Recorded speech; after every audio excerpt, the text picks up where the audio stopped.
মনের শান্তির জন্য, রুহানি শক্তির জন্য, এনার্জির জন্য এখানেও ব্যায়াম করতে হয়। সেই এক্সারসাইজকে আল্লাহর ওলিরা মুজাহাদা বলে। কি বলে? মুজাহাদা। এখানেও খাদ্যদ্রব্য গ্রহণ করতে হয়, কিন্তু এটা দৈহিক খাদ্যদ্রব্যের মতো না। এই খাদ্যদ্রব্যের মধ্যে আছে আল্লাহর সৃষ্টি নিয়ে গভীর চিন্তা করা, যেটাকে ওনারা বলেছেন ডিপ থিংকিং। আল্লাহর ওলিরা সেটাকে মুরাকাবা বলে। আর আল্লাহর সৃষ্টির জন্য কাজ করা, আল্লাহর সৃষ্টির জন্য কাজ করা।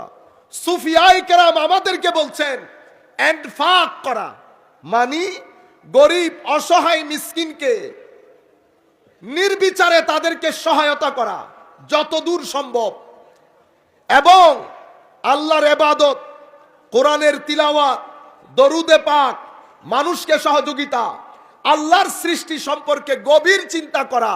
এই বিষয়গুলো মানুষের অন্তরের শক্তিকে বাড়ায়। 200 থেকে 250, 250 থেকে 300, যেতে যেতে 500 পর্যন্ত যায়। যখন 500 পর্যন্ত যায় এই শক্তি, তখন ওই ব্যক্তি রুহানি ভাবে এত বেশি এনার্জেটিক হয়ে যায়। আমাদের এখানে পালোয়ানরা দেখেন না, 1 মণ ওজন উঠিয়ে ফেলে 2 হাত দিয়ে, শক্তি শরীরের প্রকাশ পায় হাত দিয়ে। অনুরূপ ভাবে রুহানি শক্তি কলব বাতেনের প্রকাশ পায় দৃষ্টি দিয়ে। কি দিয়ে? দৃষ্টি দিয়ে। আল্লাহর ওলিরা তখন আর জবানে কথা বলতে হয় না। কেন?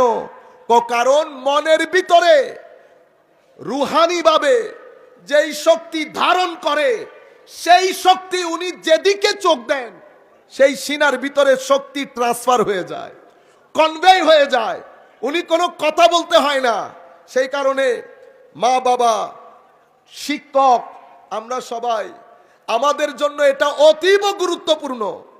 আপনি যদি রাত দিন বলেন ঠিক হয়ে যাও, ঠিক হয়ে যাও, ঠিক হয়ে যাও, এটা আপনার মুখের কথা, কেউ ঠিক হবে না আপনার কথা দিয়ে।